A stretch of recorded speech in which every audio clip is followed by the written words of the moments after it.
എല്ലാവർക്കും നമസ്കാരം. ഞാൻ Vineetha. Welcome back to Vini easy recipe. ഇന്ന് നമ്മൾക്ക് വളരെ ഈസി ആയിട്ടുള്ള ഒരു ലഡു ഉണ്ടാക്കാം. റവ ലഡു വളരെ എളുപ്പമായിട്ട് ഉണ്ടാക്കാൻ. അപ്പോൾ എല്ലാവരും ഉണ്ടാക്കി നോക്കണം.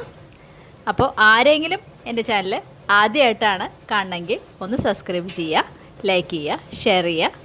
അപ്പോൾ നമുക്ക് പോയിട്ട് റവ ലഡു എങ്ങനെ ഉണ്ടാക്കാൻ നോക്കാം. റവ ലഡു ഉണ്ടാക്കാൻ വേണ്ടിയിട്ട് ഞാനിവിടെ പാൻ അടുപ്പത്ത് വെച്ചിട്ടുണ്ട്. അതിലേക്ക് ഒരു 4 ടേബിൾ സ്പൂൺ നെയ്യാണ് കേട്ടോ ഒഴിച്ചു കൊടുക്കുന്നത്. ആദ്യം 4 ടേബിൾ സ്പൂൺ നെയ്യ് ഒഴിച്ചു കൊടുക്കുക. അപ്പോൾ നെയ്യ് ചൂടായിട്ടുണ്ട്. നമുക്ക് അതിലേക്ക് അണ്ടിപ്പരിപ്പ് ഞാനൊരു 10 എണ്ണം കൈകൊണ്ട് പൊട്ടിച്ച് വെച്ചിട്ടുണ്ട്, അതിട്ട് കൊടുക്കാം. എന്നിട്ട് നന്നായിട്ട് ഇളക്കി കൊടുക്കുക.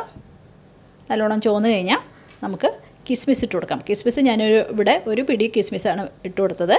അതും നന്നായിട്ട് മൂക്കണം. അത് മൂത്ത് കഴിഞ്ഞു. ഇനി നമുക്ക് അതിൽ ഇടാനുള്ളത് ഒരു കപ്പ് റവയാണ് എടുത്ത് വെച്ചേക്കുന്നത്. റവ ലഡുവിന് അതിട്ട് കൊടുക്കുക. എന്നിട്ട് പതുക്കെ ആദ്യം ഒന്ന് ഇളക്കി കൊടുക്കുക.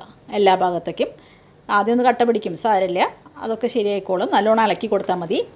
നല്ലോണം ഇളക്കി അതിനെ ചുമന്ന കളറ് ആവുന്ന വരെ നമുക്ക് വറുത്തെടുക്കണം.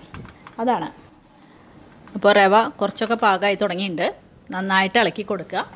ഇനി നമുക്ക് അതിലേക്ക് ഒരു കപ്പ് നാളികേരം ചിരകി വെച്ചിട്ടുണ്ട്, അതിട്ട് കൊടുക്കാം. അപ്പോൾ നമ്മൾ ഒരു കപ്പ് നാളികേരമാണ് ഇട്ട് കൊടുത്തിട്ടുള്ളത്. അപ്പോൾ നമ്മൾ നാളികേരം ഇട്ട് കൊടുത്തു. നാളികേരത്തിൻ്റെ വെള്ളം വറ്റുന്നവരെ നമ്മൾ നന്നായിട്ട് ഇളക്കി കൊടുക്കണം. നാളികേരത്തിനൊന്ന് വെള്ളം വറ്റി, അതുപോലെ റവ നന്നായി ചോക്കാൻ വേണം. അപ്പോൾ ഇനി നമുക്ക് ഇട്ട് കൊടുക്കാനുള്ളത് പഞ്ചസാര ഒരു 3/4 കപ്പോളം പൊടിച്ച് വെച്ചാൽ കേട്ടോ, അതാണ് ഇട്ട് കൊടുത്തേക്കണത്. അതൊരു 3/4 കപ്പാണ് ഇട്ട് കൊടുത്തത്. വേണമെങ്കിൽ ഒരു കപ്പ് ഇടാം. മധുരം അധികം ഇഷ്ടമുള്ള ആൾക്കാർക്ക് ഒരു കപ്പ് ചേർക്കാവുന്നേ ഉള്ളൂ. ഇനി നന്നായിട്ട് ഇളക്കി ചേർക്കുക. എന്നിട്ട് നമുക്ക് ഇനി ഇട്ട് കൊടുക്കാനുള്ളത് ഒരു 3-4 ഏലക്കായ പഞ്ചസാര കൂട്ടി പൊടിച്ച് വെച്ചിട്ടുണ്ട്, അതിട്ട് കൊടുത്തു. ഇനി നന്നായിട്ട് ഇളക്കി നമുക്ക് വാങ്ങി എടുക്കാം. ഒരുവിധം നല്ല കളറും വന്നിട്ടുണ്ട്. ഇനി നമുക്ക് വാങ്ങിയെടുക്കാം. അപ്പോൾ റവ നന്നായിട്ട് ചോന്നു നമ്മൾ വാങ്ങിയെടുത്തു.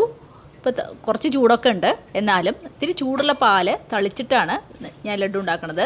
റവ നന്നായിട്ട് തണുക്കരുത്. അതിന് മുമ്പ് തന്നെ നമ്മൾ റവ ലഡു ഉണ്ടാക്കി വയ്ക്കണം. അപ്പോൾ പെട്ടെന്ന് ചെയ്യണം. ഇത്തിരി ചൂടുള്ള പാല് നേരത്തെ തന്നെ ഉണ്ടാക്കി വയ്ക്കുക. ഈ ചൂടോടെ തന്നെ റവ നമ്മൾ ഉരുട്ടിയെടുക്കണം. ഇപ്പോൾ കണ്ടില്ലേ, ഇതേപോലെ നല്ല ചൂടോടെ തന്നെ കുറച്ച് ടൈറ്റായിട്ട് ഉരുട്ടി വയ്ക്കണം. ചൂടാറിക്കഴിഞ്ഞാൽ ചിലപ്പോൾ അത് ബൈൻഡ് ആവാൻ ബുദ്ധിമുട്ടായിരിക്കും. അപ്പോൾ പാല് ആവശ്യത്തിന് മാത്രം തളിച്ചു കൊടുത്തിട്ട് പെട്ടെന്ന് നമുക്ക് വേഗത്തിൽ തന്നെ ഉരുട്ടി ഉണ്ടാക്കി വയ്ക്കാവുന്നേ ഉള്ളൂ. ഒരു ബുദ്ധിമുട്ടുമില്ല. ഉരുട്ടുമ്പോൾ കുറച്ച് ടൈറ്റായിട്ട് ഉരുട്ടി വയ്ക്കുക. അത് തണുത്ത് കഴിഞ്ഞാൽ കണ്ടില്ലേ, ഇതേപോലെ തണുത്ത് കഴിഞ്ഞാൽ നല്ല ടൈറ്റായിട്ട് തന്നെ ഇരിക്കും. അപ്പോൾ ആവശ്യത്തിന് പാല് തളിക്കുക, പെട്ടെന്ന് ഉരുട്ടിയെടുക്കുക. ഇത്രയേ ഉള്ളൂ. അപ്പോൾ ഈ റവ ലഡു വളരെ എളുപ്പത്തിൽ നമുക്ക് ഉണ്ടാക്കാൻ പറ്റണ ഒരു ലഡുവാണ്. നല്ല ടേസ്റ്റൊക്കെ കഴിക്കാൻ. ഇത് കുട്ടികൾക്കൊക്കെ വലിയ ഇഷ്ടമാവും.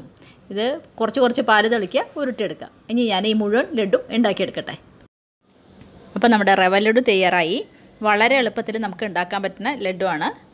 പിന്നെ കുട്ടികൾക്കൊക്കെ വലിയ ഇഷ്ടമാവും. ഇത് ഉണ്ടാക്കാൻ ഒരു ബുദ്ധിമുട്ടില്ല. നമുക്കത് വറക്കാൻ വേണ്ട സമയം മാത്രമേ വേണ്ടൂ. അപ്പോൾ എല്ലാവരും ചെയ്ത് നോക്കുക.